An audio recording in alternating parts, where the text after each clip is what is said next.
I grew up surrounded by love and the familiarity of family, a tight-knit circle that made every holiday and family gathering feel like a warm embrace. My parents, my brother, and my sister were my world, and growing up in the suburbs of Minneapolis, with them had always given me a strong sense of belonging. We all attended the University of Minnesota, sharing dreams and forging plans for a promising future together. Yet life, unpredictable as it is, had other plans that would shatter that picture-perfect facade and force me to redefine my identity and future. My journey began during my sophomore year when I met Stacy, a bright and compassionate soul who captured my heart immediately. We fell into an easy rhythm of laughter and shared hopes. Our relationship deepened over the months, and by my junior year, I was sure she was the one. I envisioned our future together, a life filled with promise right here in Minnesota, a testament to the love and security I had known since childhood. When I proposed last December, I felt like I was sealing our future together, planning on a wedding the following summer, and dreaming of forever in the same place where I'd been raised. But fate, as it so often does, intervened with a cruel twist. One fateful April day, I returned home unexpectedly, only to find a scene that tore my heart apart. My brother and Stacy together, in a moment of intimacy that shattered my trust and broke my spirit. I was numb as the realization sank in. In that instant, everything I had believed in crumbled. I stormed out of the house, unable to process the betrayal, and demanded that Stacy leave our shared apartment immediately. It wasn't just the betrayal of my trust. It was the shattering of the very foundation upon which I had built my life. In the days that followed, Stacy returned to confess that she had fallen in love with my brother over the years, a confession that left me reeling. The person I had planned to spend my life with, the person I trusted with my heart, had chosen my brother instead.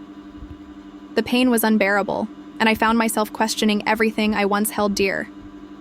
My entire family was thrown into chaos as the betrayal rippled through our once harmonious home. Initially, most of my family sided with me, ostracizing my brother from gatherings and events. Yet as the shock began to fade, the fissures in our family's unity grew wider. The holiday season, which had always been a time of joy and togetherness, became a period of relentless torment. I had hoped that Thanksgiving might be a turning point, a time when the family could mend what had been broken. I had even planned to share the news of my new job in Chicago, a chance to rebuild my life away from the ghosts of betrayal.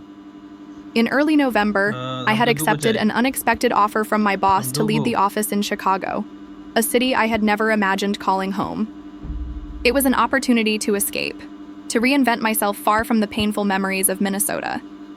I had intended to tell my family about my plans at Thanksgiving, using the holiday as a bittersweet farewell before a new beginning. Instead, I walked into the familiar warmth of our family home, only to be greeted by a scene that stung deeper than any wound. I immediately spotted my brother's car among the visitors, a silent signal that he was already there. As I entered, I froze at the sight of Stacy and my brother, huddled together in a corner with my aunt, their eyes cast down in shame. The tension was palpable, and before I could even speak, my aunt's voice rang out for my mother to come in. The air grew heavy with unspoken accusations and regret. My parents arrived and tried to offer me comfort, urging me to sit and discuss what had happened. My sister, eyes red from crying, sat nearby. My mom, her voice trembling with sorrow, began to explain that what my brother and Stacy had done was wrong and that our family was now divided. She pleaded with me to find it in my heart to forgive, to somehow mend the bond that had once been unbreakable. My father echoed her sentiments, insisting that forgiveness was the path forward. But forgiveness felt like betrayal to myself, a concession to a wound too deep to heal. In that moment, I found myself utterly alone. The love and loyalty I had once taken for granted were gone, replaced by a gnawing emptiness. I rose from the chair, leaving behind the anguished stares and whispered apologies, and fled into the cold evening. The drive to a nearby McDonald's became my only solace. I sat alone in the fluorescent-lit restaurant, the remnants of a sad Thanksgiving meal on my tray, and contemplated my future. I knew that I deserved better, a chance to rebuild my life without the constant reminders of that painful chapter. In the weeks that followed, I made the difficult decision to sever ties with the toxic elements of my past. I blocked my brother and Stacy from every facet of my life: social media, phone calls, and even mutual friends. I also took drastic steps to protect myself, switching to a new phone number, even if it meant paying a higher bill. It was time to reclaim control over my life, to embrace a future that I could shape on my own terms. I informed my boss of my desire to move to Chicago earlier than planned, determined to escape the confines of my shattered world in Minnesota. On December 15th, I left everything behind and moved to Chicago without so much as a goodbye. The decision was both liberating and terrifying, the promise of a fresh start mixed with the fear of the unknown. Chicago was nothing like the familiar suburbs of Minneapolis, but it offered the anonymity and opportunity I craved. In the bustling city, I began piecing together a new life. The bustling streets, the diverse neighborhoods, and the vibrant energy of the city offered me hope and a chance at rebirth. I gradually rebuilt my life, establishing a routine that included work, new friendships, and exploring the endless possibilities of Chicago. I even took a bold step in shedding the remnants of my past by legally changing my last name, a symbolic severance from the life I had once known. In Chicago, I started dating again, slowly opening up to the possibility of new love. Life seemed to be healing the raw edges of my heart, and for the first time in a long time, I began to feel a sense of peace. However, fate had one more unexpected twist in store for me. In January, I received a message on Instagram from Jenny, a friend of my sister, who mentioned that she was in the city and needed help settling into her new place. Despite the lingering scars of betrayal, there was something about her message that intrigued me. Perhaps it was her sincerity or the quiet vulnerability in her words. A part of me, admittedly a naive part that still believed in serendipity, agreed to help her. The weekend after New Year's, I met Jenny at her new apartment. I was surprised to find a scene I never anticipated. As soon as I arrived, I saw my, brother and even my father moving her belongings out of a U-Haul. Shock and disbelief washed over me. Before I could process the sight, my mother's voice called out from the crowd of onlookers, urging me to stay and talk. The entire group fell, silent, their eyes filled with a mix of guilt, sorrow, and regret. My heart pounded with betrayal anew, and I couldn't stand the weight of it any longer. Unable to hold back, I turned and walked away from the painful confrontation. Their desperate attempts to make amends, the tearful apologies from my brother, and Stacy echoed behind me. In a moment of impulsive anger, I lashed out, my hand raised, and before I knew it, I struck my father. The punch was sudden and fierce, a physical manifestation of the years of accumulated hurt. I walked away without a backward glance, leaving a stunned crowd in my wake. The street fell into an uneasy hush as my family stood, speechless and broken, witnessing the final act of a bond that had long since deteriorated. I boarded the L, the rhythmic clatter of the train echoing the turmoil within me. In the solitude of that journey, I messaged Jenny, expressing my disappointment in the cruelty of the day's events and requesting that she find someone else to help her settle in.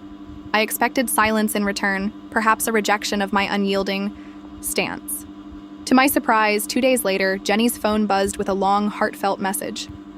She apologized, explaining that her involvement had been a favor to my sister, a favor that inadvertently dragged me back into the very chaos I had worked so hard to escape. Jenny's message was different from the hollow apologies of my past. She acknowledged the pain I felt, and she confessed that she too had witnessed the darker sides of our family's dysfunction. She revealed that my father and sister had not forgiven my brother, and that my mother's early attempt at reconciliation had only deepened the rift. According to Jenny, a fierce argument had erupted between my brother and father, culminating in a scene that was too much for even Jenny to bear, leading her to ask them both to leave before things got any worse.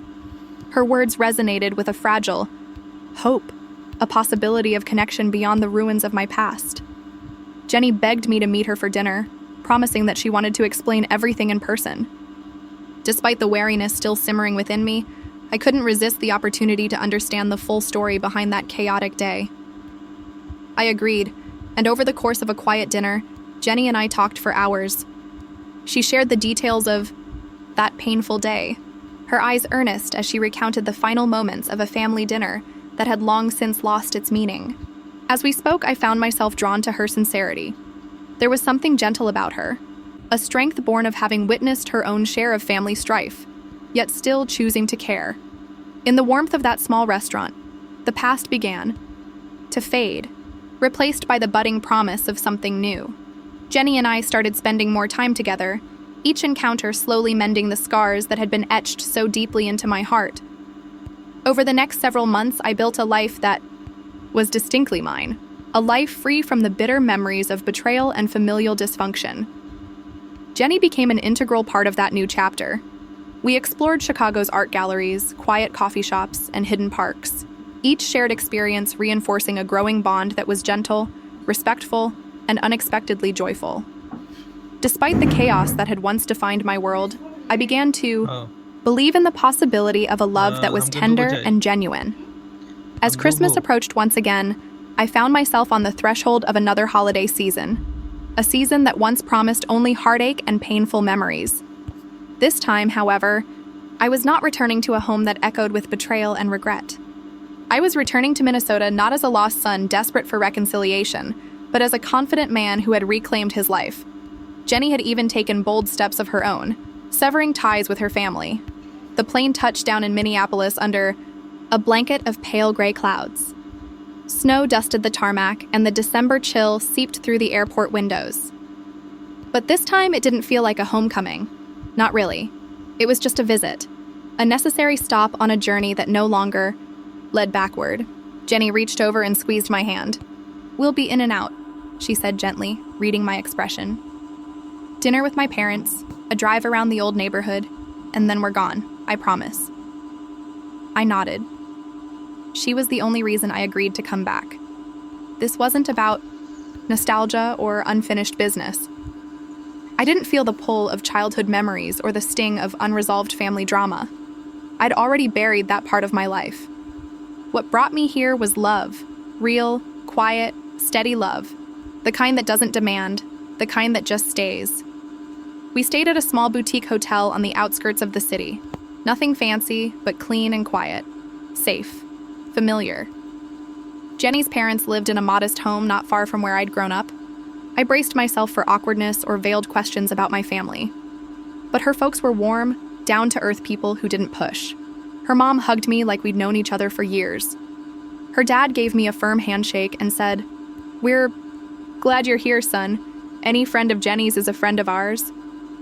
Dinner was slow and easy, pot roast, mashed potatoes, her mom's famous green bean casserole. We laughed, shared stories, and for a few hours, I forgot all the noise of the past.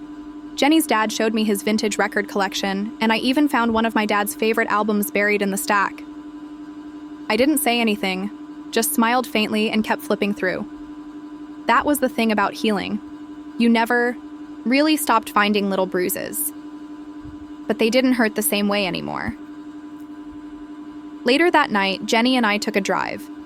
Snowflakes drifted past the windshield, glowing under the streetlights.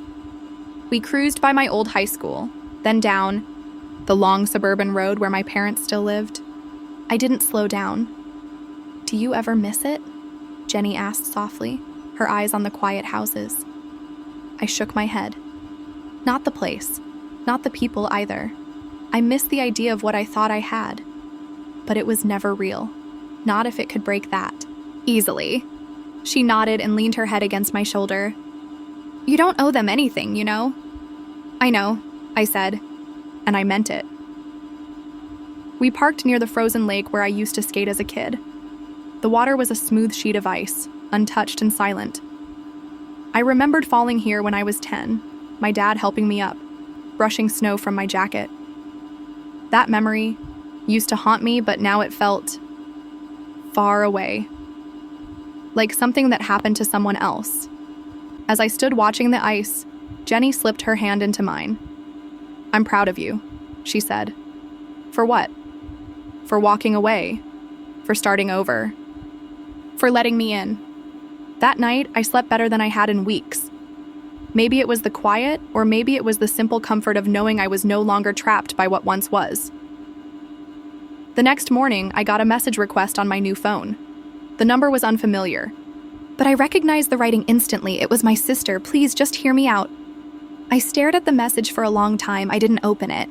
I didn't need to. I already knew what it would say. Regrets, updates, maybe even apologies. But apologies don't undo decisions. They don't unsay the silence that followed betrayal. I showed Jenny the message. She didn't say anything at first, just looked at me with quiet understanding. "What do you want to do?" she finally asked. I looked out the window, the rooftops dusted with snow, the streets calm and still. "Nothing," I said. "Let them talk to each other. I'm not part of that anymore." We drove back to Chicago the next day. It felt good to return, like slipping back into a life that finally fit. My apartment was small but full of peace. My job was challenging but fulfilling. And Jenny, she was the constant that had helped me stitch my broken self back together. We fell into a rhythm that felt effortless. Sunday morning coffee runs, midweek dinners with her friends, late night walks through the city when we couldn't sleep. She saw every scar and never flinched. She didn't try to fix me. She just stayed. One evening in late January, we were sitting on my fire escape, watching the city breathe. The skyline twinkled in the cold night air. "I've been thinking," I said. Jenny raised an eyebrow. "Dangerous." I laughed. "Maybe. But I'm thinking I want to stay in Chicago long term. Really settle. Maybe buy a place.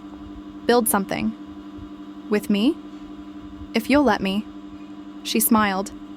And that was all the answer I needed. A few months later, we moved in together. A quiet 2-bedroom near Lincoln Park with a little balcony and creaky floors. It wasn't fancy, but it felt like home. We painted the walls ourselves, filled the shelves with books and records, and even adopted a cat named Minnow.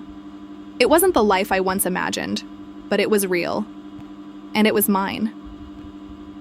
By summer, I'd legally finished changing my last name, not out of spite, but out of purpose. I wanted a fresh start, a name that didn't carry the weight of betrayal, a name that I chose. And it felt damn good to hold that certificate in my hand, like the final thread had been cut from my past. Occasionally, messages still came through. A new number, a new account. My mom, my sister, even my father once. Always. Asking to talk. Always a new version of the same plea. But I didn't respond. I wasn't angry anymore. I just didn't care. Their remorse didn't change the fact that they had made their choice, and I had made mine. Some people say family is forever. Maybe that's true in blood, but not in loyalty. Loyalty is earned. And I had learned, in the hardest way possible, that sometimes walking away is the most loyal thing you can do, for yourself. As the 1-year mark approached since my move to Chicago, Jenny surprised me with a dinner on the rooftop of a little Italian place we loved. String lights twinkled overhead and the city hummed around us. She reached across the table, her fingers lacing through mine. "You did it," she said. "What?" "You made it out. You built a new life, and you never let the pain make you bitter." Looked at her and smiled. I guess I did. And in that moment, I knew. I wasn't running anymore. I wasn't hiding. I was free. I had left the ashes of the past behind, and in their place, I had built something stronger, something beautiful. New life, a new love, a new beginning. And this time, it was real.